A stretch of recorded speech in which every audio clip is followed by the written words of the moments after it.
Hello friends, आप सबको आपका यूट्यूब चैनल में स्वागत करता हूं। मैं रंजन पंडा। आज की इम्पोर्टेंट टॉपिक का डिस्कशन करेंगे। आज हम लोग डिस्कशन करेंगे कैसे ITR-1 फाइलिंग करेंगे। आज हम लोग सीखेंगे। आज हम लोग फाइलिंग करेंगे, सीखेंगे क्या ITR-1 फाइलिंग करना सीखेंगे। हम लोग का मेन जो ITR-1 फाइलिंग करने के टाइम में क्या क्या डॉक्यूमेंट लगेगा आपको, पहले 26AS आप चेक कर लीजिए।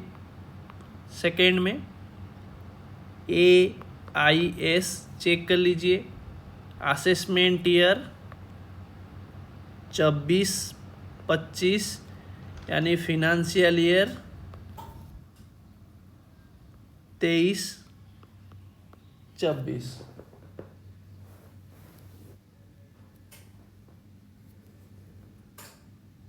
देन असेसमेंट AIS भी आपको देखना होगा, सेम असेसमेंट ईयर और सेम फाइनेंशियल ईयर का, ठीक है। उसके साथ आप सैलरी पर्सन है तो फॉर्म 16 का पार्ट बी जो है वो आपको देखना होगा। उसी हिसाब से आपको फाइलिंग करना है। बहुत सारा आदमी का ये फॉर्म 16 नहीं मिलता है, तो फिर आपको सैलरी स्लिप और बैंक स्टेटमेंट आपको देख लेना होगा। बैंक स्टेटमेंट कब से लेके 1/4/2023 से लेके 31 मार्च 2024 का अंदर में जितना आपको बैंक में पैसा मिला है सैलरी स्लिप का हिसाब से। उसके बाद आपको 4 में क्या देखना है, बैंक स्टेटमेंट आप देख लीजिए। कोई इंटरेस्ट वगैरह आया होगा वो आप कंपेयर कर लीजिए, AIS से कंपेयर कर लीजिए कि वो सही है कि नहीं। वो देख लीजिए कि जो बैंक में जो इंटरेस्ट आया है वो आया है, उसमें आया है कि नहीं। उसके बाद आपको कोई डिडक्शन वगैरह क्लेम करना है, कोई डिडक्शन ओल्ड रिज्यूम में आप जाना चाहते हैं और डिडक्शन आप क्लेम करेंगे, तो डिडक्शन का सारा पेपर जैसे ATC में LIC हो गया, आपका बच्चा का ट्यूशन फी वगैरह ये सब का, या आपको वो सबको आप पेपर में आपको लिख दीजिए। या फिर होम लोन का प्रिंसिपल अमाउंट हो गया, ठीक है, होम लोन का, या फिर आपका होम लोन का इंटरेस्ट हो गया। 24B में आपको हाउस प्रॉपर्टी इनकम के साथ आपको उसमें एडजस्ट करना होगा, यानी आपको हाउस प्रॉपर्टी इनकम दिखाना होगा। हाउस प्रॉपर्टी में जो इंटरेस्ट आप पे किए होंगे वो 24B में आपको दिखा देंगे। हाउस प्रॉपर्टी में जो इंटरेस्ट आपका पेमेंट किए हैं वो हाउस प्रॉपर्टी इनकम में आपको दिखाना होगा। वो कैसे दिखाएंगे, सब कुछ दिखाएंगे। वो सारा पेपर आपके रहना चाहिए कि पूरा इस साल के इस पीरियड का पूरा आपके पास पेपर रहना चाहिए। 80D में डिडक्शन लेते हैं मेडिक्लेम का, तो उसका पेपर भी आपके रहना चाहिए। जितना सारा आपको डिडक्शन क्लेम करना है वो सारा पेपर आपके पास रहना जरूरी है, ठीक है। और आपका जो बैंक स्टेटमेंट से देख लीजिए कि क्या कितना सेविंग बैंक का इंटरेस्ट मिला है, FD का कुछ इंटरेस्ट है तो वो देख लीजिए। ये सबको आपको देखना होगा। एक चीज़ आपको ध्यान रखना होगा कि कौन लोग ITR-1 फाइलिंग करेंगे, वो भी आपको ध्यान रखना होगा। आप एलिजिबल है कि नहीं वो देखेंगे। आपको मैं इनकम टैक्स साइड में लेके चलता हूँ। इनकम टैक्स साइड में ले लिया। यहाँ पे आप जाइए डाउनलोड्स में, आपको मैं दिखा दूँ ITR फॉर्म, ITR रिटर्न्स में जाएंगे। ये ITR-1 है। यहाँ पे ध्यान दीजिए, ITR-1 आप एलिजिबल है कि नहीं पहले जान लीजिए। उसके बाद आप ITR भरना कैसे करेंगे वो सीखेंगे। यहाँ पे ITR-1 कौन लोग भरेगा, for individual being a resident. आप देख लीजिए आप रेसिडेंट है कि नहीं। यहाँ पे बताया गया other than not ordinary resident. Other than not ordinary resident यहाँ पे मतलब ऑर्डिनरी रेसिडेंट यहाँ पे कवर नहीं होगा, रेसिडेंट होना चाहिए। उसका टोटल इनकम, वो रेसिडेंट पर्सन इंडिविजुअल का टोटल इनकम 50 लाख तक होना चाहिए। और जो इनकम जो जनरेट हो रहा है सैलरी से, वन हाउस प्रॉपर्टी से, अदर सोर्स से लाइक इंटरेस्ट वगैरह जो है वो है, और एग्रीकल्चरल इनकम अप टू 5,000 तक है तो फिर आप आईटीआर 1 भरिए। इस कंडीशन से आप अलग हो जा रहे तो फिर आईटीआर आप नहीं भर सकते। जो मान लीजिए शेयर का इनकम है तो कैपिटल गेन का इनकम आ जाएगा, बिजनेस इनकम है तो वो आईटीआर 1 नहीं भर सकते। आपका आईटीआर 2 या फिर आईटीआर 3 बिजनेस इनकम होगा तो आईटीआर 3 भरना होगा। बिजनेस इनकम साथ हाउस प्रॉपर्टी का इनकम भी है 1 से ज़्यादा और आपका कैपिटल गेन का इनकम है तो फिर आईटीआर 3 जा सकते हैं। आईटीआर 3 आपको मास्टर को कौन सा फॉर्म भरना है, कौन से लिए एलिजिबल है, उसका ऑलरेडी वीडियो में बनाया, मेरा चैनल आप देखेंगे तो मिल जाएगा। ठीक है, मैं उसका लिंक भी इस वीडियो का डिस्क्रिप्शन में दे दूंगा, आप देख लीजिए उसमें।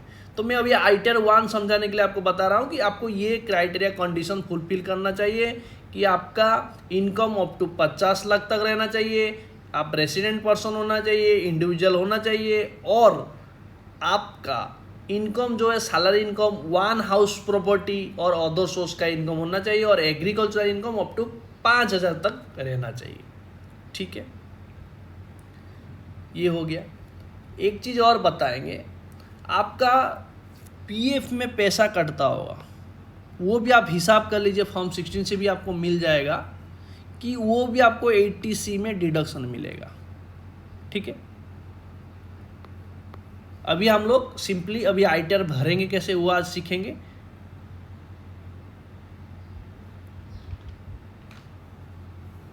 आपको लॉगिन कर लेना है, उसके बाद आईटीआर भरने से पहले आपको एआईएस चेक कर लेना है। एआईएस में जाके प्रोसीड में जाना है, उसके बाद एआईएस में जाना है। उसके बाद आपको ध्यान रखना पड़ेगा फिनेंशियल ईयर यहाँ पे 23-24 चूज है तो ये आपका टैक्स पेयर इन्फॉर्मेशन यहाँ पे आपको क्लिक डाउनलोड करके भी आप जा सकते हैं। डाउनलोड करेंगे तो यहाँ पे डाउनलोड भी हो जाएगा। डाउनलोड करेंगे, उसका पासवर्ड जो रहेगा आपका पैन नंबर कैपिटल लेटर में रहेगा और आपका डीओबी कंटिन्यू बेसिस में रहेगा, डेट ऑफ बर्थ। ठीक है, वो आप देके उसको देख सकते हैं इसको डाउनलोड करके, या फिर आप डायरेक्ट इसको खोल के भी आप देख सकते हैं। देख लीजिए कि क्या क्या आपका इनकम है, कहाँ से इनकम आ रहा है, कितना है इनकम, वो सब कुछ आप यहाँ पे मिल जाएगा। ये चीज़ आपको देख लीजिए। आपका रिटर्न भरने से पहले ये चीज़ आपको डाउनलोड करके देख लेंगे। मैं जो पॉइंट आपको समझाया था उसके बाद आपको क्या देखना है, उसके साथ आपको देखना है यहाँ पे ई फाइल जाना है, उसके बाद इनकम टैक्स फॉर्म में जाना है, उसके बाद आपको जाना है व्यू फॉर्म 26AS, उसके बाद आपको कॉन्फर्म करना है। कॉन्फर्म करने के बाद यहाँ पे टिक करके प्रोसीड करिए। उसके बाद आपको ये जाना है व्यू टैक्स क्रेडिट, आपका फॉर्म 26AS। असेसमेंट ईयर आपको चूज करना है क्या 24-25। यहाँ पे HTML भी चूज करके व्यू एंड डाउनलोड में जाएंगे। उसके बाद आपको यहाँ पे देख लीजिए कि क्या क्या TDS कटा है, कितना TDS कटा है, क्या क्या कितना अमाउंट TDS है, उसी हिसाब से आपको वहाँ पे TDS की जरूरत है। तो इसको आपको डाउनलोड करने के लिए एक्सपोर्ट आज PDF में आप क्लिक करेंगे तो आपको डाउनलोड हो जाएगा, यहाँ पे डाउनलोड हो जाएगा तो आप डाउनलोड कर लेंगे, वो भी आपको सेव करके रख लेंगे। सारा चीज़ आपको मिल गया। उसके बाद आपको जाना है यहाँ पे फाइल नाउ में क्लिक करके भी जा सकते हैं, यहाँ पे जो फाइल नाउ दिख रहा है यहाँ पे भी कर सकते हैं, या फिर आपको ई फाइल में जाना है। उसके बाद इनकम टैक्स रिटर्न्स, उसके बाद आपको जाना है फाइल इनकम टैक्स रिटर्न्स। उसके बाद असेसमेंट ईयर यहाँ पे चूज करना है 24-25 यानी करेंट ईयर। उसके बाद आपको ऑनलाइन में भरना है तो ऑनलाइन आपको चूज करना होगा। ऑनलाइन में भरेंगे तो बेटर है, ऑफलाइन होगा तो ऑफलाइन यूटिलिटी वगैरह भर के फिर इसमें जोसन फाइल अपलोड करेंगे। मैं आज ऑनलाइन में सिखाता हूँ आपको। तो ऑनलाइन चूज किए, उसके बाद आपको कंटिन्यू प्रेस करना है। उसके बाद आपको यहाँ पे आपको ये चीज़ आपको तो देखिए मैं पहले एक बार खोला था इसीलिए आपको रिज्यूम फाइल दिखा रहा है, आपका केस में कोई नहीं दिखाएगा। आपको फिर स्टार्ट न्यू फाइल करेंगे, उसके बाद इंडिविजुअल में आपको चूज हो जाएगा। उसके बाद आपको कंटिन्यू प्रेस करना है। उसके बाद आपको फॉर्म चूज कर लेना है, क्योंकि मेरे लिए आईटीआर 1 एप्लीकेबल है, क्योंकि मेरा सैलरी पर इनकम है और सेविंग बैंक का इंटरेस्ट थोड़ा बहुत है, बाकी और कुछ शेयर वगैरह का इनकम कुछ नहीं है तो मैं फिर यहाँ पे आईटीआर 1 भर सकता हूँ। तो आपको ये चीज़ ध्यान रखना पड़ेगा। उसके बाद आपको देखिए आईटीआर 1 भरने से पहले भी आपको बता देता है कि ये इनकम होना चाहिए और इनकम मैक्सिमम आपका 50 लाख तक होना चाहिए, और salary income 1 house property income और अदर सोर्स का इनकम और एग्रीकल्चर इनकम अप टू 5,000 तक है तो फिर आईटीआर 1 भरिए, नहीं तो फिर नेक्स्ट फॉर्म आईटीआर 2, 3, 4 वो देख लीजिए कौन सा आपके लिए सूटेबल है। ठीक है, प्रोसीड टू आईटीआर करेंगे। उसके बाद लेट गेट स्टार्टेड में क्लिक करेंगे। उसके बाद आपको taxable income is more than basic examination limit, उसके बाद कंटिन्यू प्रेस कर लेना है, ओके करना है। उसके बाद आपको क्या करना है, उसके बाद आपको ये वाला पर्सनल इन्फॉर्मेशन पहले आपको पूछेगा, उसको आपको पर्सनल इन्फॉर्मेशन क्लिक करना है। एक चीज़ ध्यान रखेंगे रिटर्न भरने से पहले ये बाय डिफ़ॉल्ट इस बार आईटीआर भरने में आपको by default new resume choose होके रहता है।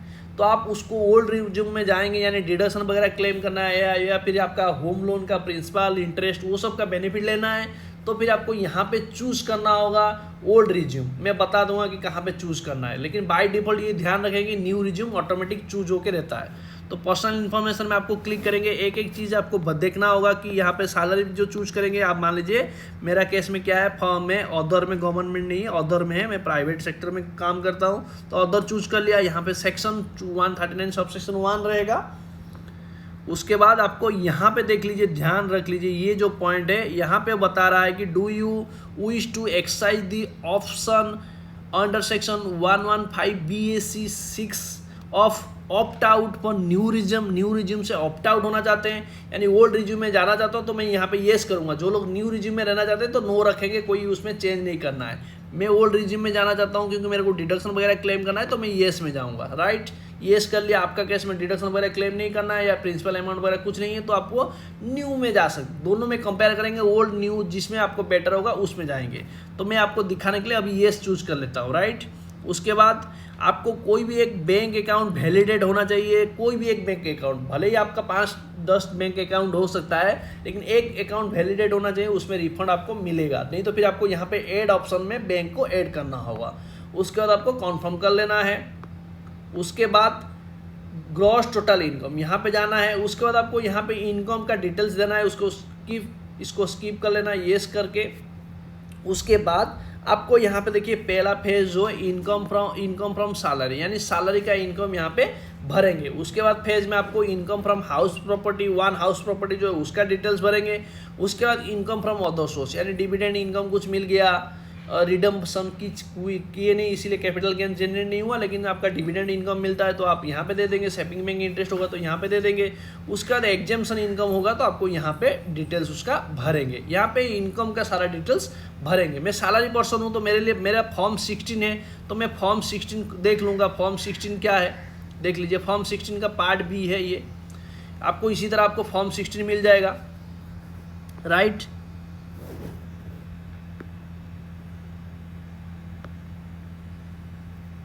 फॉर्म 16 मिल जाएगा। उसके बाद आपको सिंपल देखिए फॉर्म 16 में ये चीज़ आपको ध्यान रखना पड़ेगा, मैं आपको हाईलाइट कर रहा। देखिए यहाँ पे जैसे जैसे भरा हुआ है, जहाँ पे सेक्शन बता के भरा हुआ है वहाँ पे वही अमाउंट आपको भरना है। यहाँ पे जैसे जैसे है आपको इसी तरह भरना होगा, कोई चेंजेस नहीं है। आपको इजीली है, देखिए हाउस रेंट अलाउंसेस में क्लेम किया, ये पूरा इसी तरह आपको भरना होगा। तो वहाँ पे मैं जैसे फॉर्म आपको चलता हूँ दिखाता हूँ, क्योंकि मैं बार बार यहाँ पे नहीं दिखाऊंगा। एक चीज़ आपको मैं दिखा देता हूँ। यहाँ पे देख लीजिए, यहाँ पे आपको ये दिखाना होगा आपको क्या चीज़ का हाउस रेंट अलाउंसेस क्लेम किया है, वो फॉर्म 16 से आपको मिल जाएगा। स्टैंडर्ड डिडक्शन 50,000 का बेनिफिट मिलेगा। और आपका यहाँ पे 1800 रुपया पी टैक्स का, यहाँ पे ये वाला जो है पी टैक्स का है, ठीक है। ये स्टैंडर्ड डिडक्शन आपको मिलेगा। टोटल आपको ये होने के बाद ये आपका आया सैलरी इनकम, ठीक है। उसके बाद आपका कोई डिडक्शन वगैरह नहीं है इसमें, हाउस प्रॉपर्टी या कुछ इनकम नहीं है इसमें, इंटरेस्ट वगैरह नहीं है। तो आपको LIC और ये सब में मिला के ये इधर आपका फॉर्म 16 में ये है। आप फॉर्म 16 में इतना दिखा है, लेकिन इससे आपका ज़्यादा होगा तो आप उसको भी करेक्शन कर सकते हैं। ऑटोमेटिक आईटीआर 1 में आ सकता है, लेकिन वहाँ पे आपको चेंज कर सकते हैं। कोई गलती उसमें ज़्यादा करना है या कम करना है उसमें आप चेंज कर सकते हैं। इसी तरह आपको सारा डिडक्शन यहाँ पे आपको मिल जाएगा। जो जो डिडक्शन क्लेम करना है 80D में इतना अमाउंट डिडक्शन क्लेम किया हुआ है। क्लेम करने के बाद टोटल उसका आया है ये इनकम, ये आया है उसका इनकम, टैक्सेबल इनकम ये आया। सैलरी की इनकम का डिडक्शन देने के बाद ये आपका टैक्सेबल इनकम है। इसमें सेविंग बैंक का इंटरेस्ट वगैरह दिया हुआ नहीं है, लेकिन आपको है डिविडेंड इनकम वगैरह है तो आपको दिखाना होगा। ये सैलरी की चीज़ के लिए यहाँ पे आपका मिलेगा। किसी किसी का आपका हो सकता है कि यहाँ पे इनकम फ्रॉम अदर सोर्स का या फिर हाउस प्रॉपर्टी का इनकम दिखा सकता है, दिखाएगा तो आपको वहाँ पर भी भरना होगा। उसी हिसाब से उसका TDS इतना आपका पेमेंट हुआ है, टैक्स इतना आ रहा है उसका, ये टैक्स आ रहा है उसका, हेल्थ एंड एजुकेशन से ये आ रहा है, टोटल टैक्स ये आ रहा है। राइट, तो उतना इतना टैक्स है उसको पेमेंट करना है। तो हम लोग उसी हिसाब से फॉर्म में आपको जैसे जैसे है आपको उसी तरह फॉर्म में भरना होगा। सिंपली आपको क्या करना है, इनकम सैलरी में जाना है, एडिट में जाना है। देखिए आपको यहाँ पे दिखा रहा है सैलरी आज पर फॉर्म आज पर सेक्शन 17 सबसेक्शन 1। तो आपको यहाँ पे देख लीजिए कि यहाँ पे देखिए देखिए ये चीज़ आपको यहाँ पे भी बताया, सेम सेक्शन है, आपको इजीली है। देखिए यहाँ पे वही चीज़ बताया था, वही चीज़ आपको बताया था, ठीक है, यही चीज़ आपको बताया था ना यहाँ पे कि ये चीज़ सेक्शन 17 ये में, तो आपको उसी तरह आपको वहाँ पे भरना होगा, ठीक है। तो यहाँ पे आपको उतना अमाउंट को भर लेंगे, कहाँ पे, यहाँ पे आपको उतना अमाउंट का भर लेंगे, यहाँ पे भर लेंगे उतना अमाउंट का, मैं भर लूँ,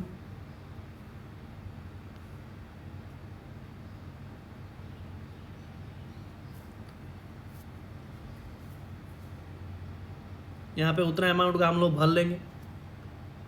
हर चीज़ आपको फॉर्म 16 से मिल जाएगा, फॉर्म 16 से ध्यान से आपको ये चीज़ आपको भरना होगा। तो मैं यहाँ पे भर लूँगा उतना अमाउंट का,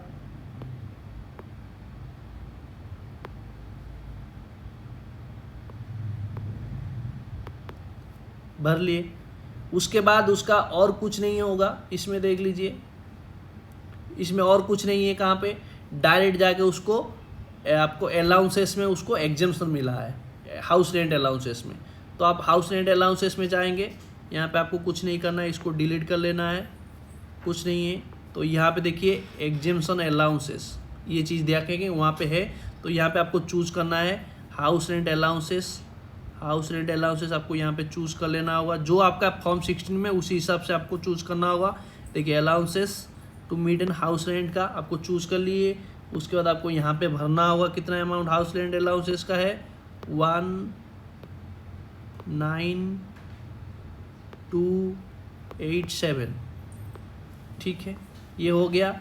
उसके बाद मैं आपको दिखा दूँ और क्या है इसमें, और बाकी कुछ नहीं इसमें। उसके बाद ऑटोमेटिक स्टैंडर्ड डिडक्शन तो ऑटोमेटिक ले लेगा, स्टैंडर्ड डिडक्शन ऑटोमेटिक ले लेगा, इसको आपको करना कुछ नहीं है, स्टैंडर्ड डिडक्शन ऑटोमेटिक ले लेगा, उसको करना कुछ नहीं है। पी टैक्स आपको डाल देना है। तो अभी हम लोग चलते हैं उसमें,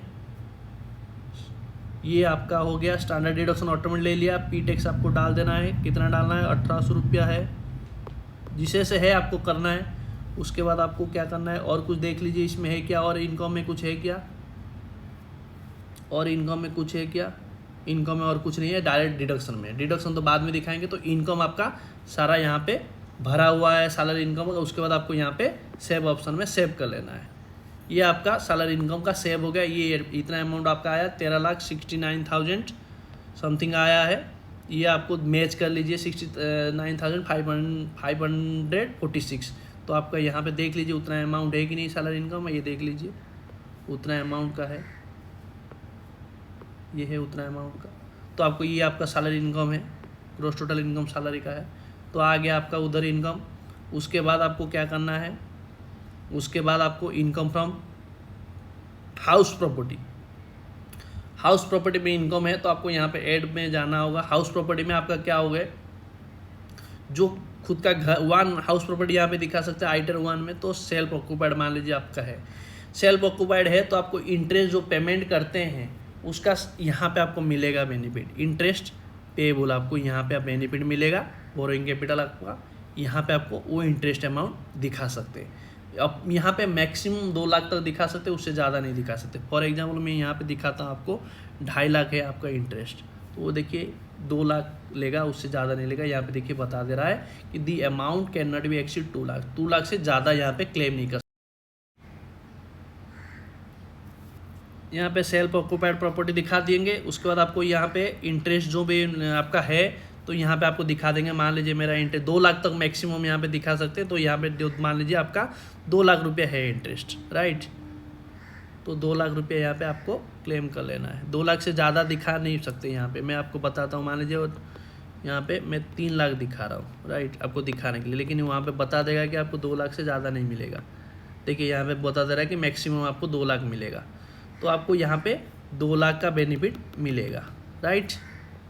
तो ये चीज़ आपको 2 लाख इसमें डाल दीजिए, ऐड कर दीजिए। ये देखिए ऑटोमेटिक आपका देखिए यहाँ पे नेगेटिव चूज़ कर लिया, यानी आपका जो सैलरी इनकम है उससे ये एडजस्ट हो जाएगा हाउस प्रॉपर्टी का इनकम, राइट। तो टैक्स में आपको बचत होगा यहाँ पे। उसके बाद एरियर कुछ होगा, रेंट रिसीव पिछले साल आपका ये था रेंट में लगाए थे, तो उसका एरियर कुछ था, तो आप इस बार इसमें डाल सकते हैं। इस बार आपका सेल्फ ऑक्यूपाइड है, पिछले बार आपका रेंटेड में लगाए थे, तो वो उस केस के लिए है, नहीं तो आपको कुछ नहीं करना है, बाकी सिर्फ ऐड कर लेना है। ऐड करने के बाद आपका हाउस प्रॉपर्टी का इनकम हो गया। उसके बाद income from other source, saving bank का इंटरेस्ट, एफडी का इंटरेस्ट, या फिर पिछले साल का टैक्स जो आप रिफंड मिला है आईटी का, उसमें इंटरेस्ट कुछ मिला है, तो आपको यहाँ पे करना होगा। यहाँ पे ऐड अनदर में आपको क्लिक करके कर सकते हैं, या फिर आप डिविडेंड इनकम या सेविंग बैंक इंटरेस्ट ऑटोमेटिक आ गया होगा तो उसको यहाँ पे चेंज करना है, कुछ गलती आया होगा तो यहाँ पे टिक करके उसको एडिट ऑप्शन में, यहाँ पे जो एडिट ऑप्शन है तो एडिट ऑप्शन में उसको चेंज कर देंगे। या फिर यहाँ पे ऐड अनदर में आपको क्लिक करना है। यहाँ पे आप देखिए पूछ रहा है कि सेविंग बैंक इंटरेस्ट है, येस करके यहाँ पे अमाउंट भर सकते हैं, ठीक है। एफडी बैंक का इंटरेस्ट है, एफडी पोस्ट ऑफिस से कुछ इंटरेस्ट मिला है, डिपॉजिट यहाँ पे वार्ड मतलब आप सोचेंगे कि एफडी का है, ठीक है। यहाँ पे इंटरेस्ट आपको अमाउंट भरना होगा। आईटी रिफंड मिला है तो यहाँ पे येस करके करिए, नहीं तो अदरवाइज नो छोड़ दीजिए, जो नहीं है तो आपको नो छोड़ दीजिए। ये सब अगर प्रोविडेंट फंड में कुछ ये हुआ है तो टैक्सेबल पार्ट का जो है वो आपको डालना होगा। ये से हो गया, फैमिली पेंशन से इनकम कुछ आया तो यहाँ पे येस करके डालेंगे, अदरवाइज नो करके रखेंगे। एनी अदर इनकम है तो यहाँ पे डालेंगे और उसका अमाउंट यहाँ पे डिस्क्रिप्शन में उसका ये डाल देंगे, डिस्क्रिप्शन में उसका डिटेल डाल देंगे कहाँ से इनकम आया है, राइट। उसके बाद आपको डिविडेंड इनकम है तो यहाँ पे मेरा है इसीलिए ये सारा है, तो आपका केस में नहीं होगा तो नो रहेंगे, रखेंगे, है तो आपको येस करके वो अमाउंट भरना होगा। नहीं तो आपको सिंपली क्या करेंगे, यहाँ पे भी स्किप कर देंगे ना, तो आपके बाद में भी आएगा आपके पास। यहाँ पे देखिए ये आया, उसको आपको यहाँ पे income from saving bank interest, यहाँ पे आपको अमाउंट भर देना होगा, जो भी अमाउंट है। मान लीजिए मैं 5,000 का बेनिफिट 5,000 का है सेविंग बैंक इंटरेस्ट, ठीक है। तो आपको इसको ऐड कर लेना है। सेविंग बैंक का इंटरेस्ट का आपकी यहाँ पे भी आ गया।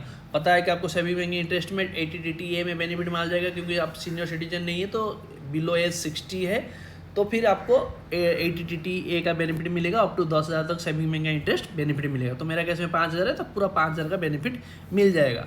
तो आपका सारा चीज़ ऐसे आपको, फिर मान लीजिए कुछ अदर इनकम भी है, आपको एफडी से भी है, तो आपको यहाँ पे चूज़ करेंगे। इंटरेस्ट फ्रॉम ये हो गया, फैमिली पेंशन हो गया, आपको जो है इंटरेस्ट ऑन डिपॉजिट आपको उसको चूज करना है, एफडी का इंटरेस्ट देना है, ऐड कर लेना है। सेम करके इसको आपको भर लेना है, ऐड करके इसको कर लेना है। उसका बाद एग्जेम्पशन इनकम कुछ होगा तो आपको यहाँ पे ऐड करके एग्जेम्पशन इनकम चूज करेंगे। एग्रीकल्चरल इनकम होगा तो आपको यहाँ पे चूज करना है। जो भी आपका एग्जेम्पशन इनकम है, स्टैट्यूटरी प्रोविडेंट फंड से कुछ रिसीव है वो एग्जेम्पशन में आता है, तो आपको उसको चूज कर लेना है, करके अमाउंट वगैरह भरना है। जैसे मान लीजिए प्रोविडेंट फंड का मैं चूज किया, उसके बाद अमाउंट भरेंगे, उसको आपको ऐड कर लेना होगा। हाँ, ध्यान से रखेंगे कि ऐड करना जरूरी है। मेरा केस में कुछ नहीं है तो सिंपली इसको ये करते हैं। उसके बाद इसको मेरा इनकम सारा डिक्लेयर हो गया, डिक्लेरेशन कर दिया मैं। उसके बाद आपको कॉन्फर्मेशन में क्लिक कर लेना है। उसके बाद आपको डिडक्शन टैब में जाना है। डिडक्शन में ऑटोमेटिक आ सकता है, कुछ डिडक्शन फॉर्म 16 में जो भरा है वो आ सकता है। नहीं आ रहा है तो आपको यहाँ पे भी भर सकते हैं, येस करके यहाँ पे भी डायरेक्ट भर सकते हैं, यहाँ पे येस करके भी भर सकते हैं। नहीं तो डायरेक्ट आपको क्या करेंगे, इसको आप काम करिए कि इसको स्किप कर दीजिए, स्किप करके इसके बाद येस करिए। उसके बाद आपको यहाँ पे भरिए, ये चीज़ देखिए यहाँ पे आ रहा है, अभी यहाँ पे भर लीजिए। 80D भरना है तो आपको 80D का भर लीजिए। इधर मेरा केस में फॉर्म 16 देख लीजिए, मेरा 80D कितना है, नीचे डिडक्शन का है 80D का कितना है देख लीजिए, डिडक्शन का ये है, ये देखिए 80D का डिडक्शन है, ये है 80D का डिडक्शन है। 20,000 समथिंग है, मैक्सिमम मैं 25,000 क्लेम कर सकता हूँ। मेरा पेरेंट्स का होगा, मेरा और मेरा पेरेंट्स का होगा तो 50,000 क्लेम कर सकता हूँ। मेरा पेरेंट्स सीनियर सिटीजन नहीं है। तो डिडक्शन के ऊपर मैं वीडियो ऑलरेडी अपलोड किया हूँ, उसका भी लिंक इस वीडियो में दे दूंगा, आप देख सकते हैं। वीडियो का लिंक मैं दे दूंगा, आप देख सकते हैं। तो आपको यहाँ पे जाना है ऐड करके। उसके बाद आपको यहाँ पे चूज़ करना है। पहला आपको यहाँ पे चूज़ करना होगा कि पूछ रहा है वेदर यू और any your family member excluding parents, यहाँ पे एक्सक्लूडिंग कर रहा है पेरेंट्स को। ये चीज़ आपको ध्यान रख। देखिए पहले आपको बता रहा है कि वेदर यू और एनी और family member excluding parents, parents यहाँ पे कवर नहीं हो रहा है। इज ए सीनियर सिटीजन, यानी आप और आपका मान लीजिए आप या फिर आपका स्पाउस या फिर आपका डिपेंडेंट चिल्ड्रेन वो सीनियर सिटीजन में है, नहीं है तो आपको नो करना है। उसके बाद आपको हेल्थ इंश्योरेंस है, यहाँ पे आपको भरना होगा। मेरा केस में हेल्थ इंश्योरेंस कितना था, मेरा केस में हेल्थ इंश्योरेंस था 19,287, ठीक है। प्रिवेंटिव हेल्थ चेकअप का आपको है तो 5,000 का बेनिफिट मिलेगा, लेकिन मेरा केस में कुछ नहीं है। बाकी सीनियर्स मेरे फैमिली मेम्बर में को भी कोई लिया हुआ नहीं, तो मैं इसको नॉट क्लेम करके छोड़ दूंगा। आपका क्या होगा, तो पेरेंट्स के लिए होगा, तो आपको पेरेंट्स के लिए पूछा है कि पेरेंट्स में सीनियर सिटीजन है, तो एनी वन पेरेंट्स यानी फादर या मदर कोई भी होंगे तो आपको येस करना है। येस करेंगे तो उसका डिटेल देखिए यहाँ पे आ गया। उनके लिए हेल्थ इंश्योरेंस लिए तो उसका अमाउंट यहाँ पे भरेंगे, प्रिवेंटिव हेल्थ चेकअप तो यहाँ पे भरेंगे, मेडिकल एक्सपेंडिचर कुछ किए हैं, कोई इंश्योरेंस वगैरह उनके लिए लिए नहीं लेकिन मेडिकल एक्सपेंडिचर किए तो उसको यहाँ पे भरेंगे। अदरवाइज यहाँ पे आपको कुछ नहीं है तो नोट क्लेम करके इसको छोड़ देंगे, नॉट क्लेम फॉर पेरेंट्स। उसके बाद आपको क्या करना है, सिंपली ऐड कर लेना है। ये हो गया डिडक्शन 80D में हो गया। उसके बाद आपको क्या करना है, 80TTA में है तो आपको यहाँ पे भर लेना है, क्योंकि आपका सेविंग बैंक का इंटरेस्ट आप दिखाए थे 5000 रुपया, तो आपको यहाँ पे 5000 रुपया भर लेना है। मैक्सिमम आपको 5000 मिलेगा, क्योंकि जितना आपका इनकम है उतना ही आप डिडक्शन क्लेम कर सकते हैं। तो मैक्सिमम यहाँ पे 80TTA में 10,000 का बेनिफिट मिलेगा, लेकिन आपका सेविंग बैंक का इंटरेस्ट उससे कम होगा तो वो मिलेगा, यानी सेविंग बैंक इंटरेस्ट अमाउंट और 10,000 which ever is lower, right. ये हो गया। उसके बाद आपको क्या करना है, और कुछ आपका है तो आपको डालेंगे, नहीं तो आपको सिंपली सी और डिटेल्स में जाएंगे, आपको ये आपका इंटरेस्ट का बेनिफिट, डिडक्शन का बेनिफिट आपको ये मिल गया, राइट। 80TTA का बेनिफिट भी तो है, तो आपको इसको थोड़ा बैक कर लेना है। डिडक्शन में जाएंगे, 80C का भी बेनिफिट आपको मिल लेना चाहिए ना, 80C का बेनिफिट सी ऑल डिडक्शन में आपको क्लेम करना है। उसके बाद आपको यहाँ पे जाना है, 80C का चूज कर लेना है, ऐड कर लेना है 80C का। यहाँ पे अमाउंट भरेंगे, आपका फॉर्म 16 में 80C का बेनिफिट क्या है, कितना अमाउंट है। 80C का बेनिफिट आप ऊपर में मिल जाएगा। 80C का बेनिफिट देख लीजिए, ये अमाउंट है 1,17,000 समथिंग है, तो आपको वो अमाउंट भी आपको 80C में क्लेम कर लेना है। फॉर्म 16 से ज़्यादा भी होगा तो आप ज़्यादा भी क्लेम कर सकते हैं, उसमें कोई इशू नहीं है, लेकिन मेरा जो फॉर्म 16 में उतना ही है तो मैं उतना अमाउंट भर दूंगा।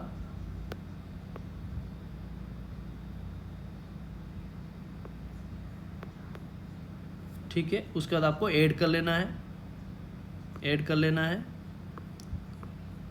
बाकी ये सारा कवर हो गया। और कुछ है तो सी ऑल डिडक्शन में क्लिक करेंगे, एक और कुछ डिडक्शन होगा तो आपको यहाँ पे ऐड करना होगा, ऐड करके आपको फिर करना है। मेरा केस में और कुछ नहीं है तो मैं इसको क्या करूँगा, कंफर्म कर लूँगा। होने के बाद डिडक्शन मेरा हो गया। टैक्स पेड में आपको यहाँ पे देखिए ऑटोमेटिक आ जाएगा, नहीं तो अदरवाइज आपको क्या है, सैलरी यहाँ पे आ जाएगा ऑटोमेटिक। नहीं तो आपको क्या करना है, यहाँ पे आपको डिटेल्स भरना है कि जो TDS काटा हुआ है उसका डिटेल्स यहाँ पे आपको भर लेना है। जैसे यहाँ पे करेंगे, उसके बाद उसका टैन नंबर यहाँ पे पुट करेंगे, उसके बाद वो एम्प्लॉयर नेम पुट करना है, कितना अमाउंट का पर सैलरी आपका काटा है और आपका उसी हिसाब से डिडक्शन कितना है वो आपको यहाँ पे भर लेना है। ठीक है, मैं भर नहीं रहा, आप भर लेंगे, जो भी आपको मिल जाएगा। कहाँ से, 26A से आपको मिल जाएगा, या फिर फॉर्म 16 का पार्ट A जो है वो आपका TDS का पोर्शन है। पार्ट A में भी आपको TDS कितना आपका एम्प्लॉयर काटा है वो डिटेल्स मिल जाएगा। बाकी आपको कुछ और शॉर्ट पेमेंट आ रहा है, आपको पेमेंट करना है तो आपको पेमेंट कर लीजिए। पेमेंट कैसे करते हैं उसका वीडियो भी अपलोड किया हूँ, उसका भी लिंक इस वीडियो का डिस्क्रिप्शन में दे दूँ, आप वो कैसे पेमेंट करते हैं वो देख लेंगे। उसका जो पेमेंट करेंगे उसके बाद आपको यहाँ पे डिटेल्स में देना होगा एडवांस टैक्स और सेल्फ असेसमेंट टैक्स पेमेंट में। सो डिटेल्स में जाएंगे, जो पेमेंट किए हैं ऑटोमेटिक आ जाएगा।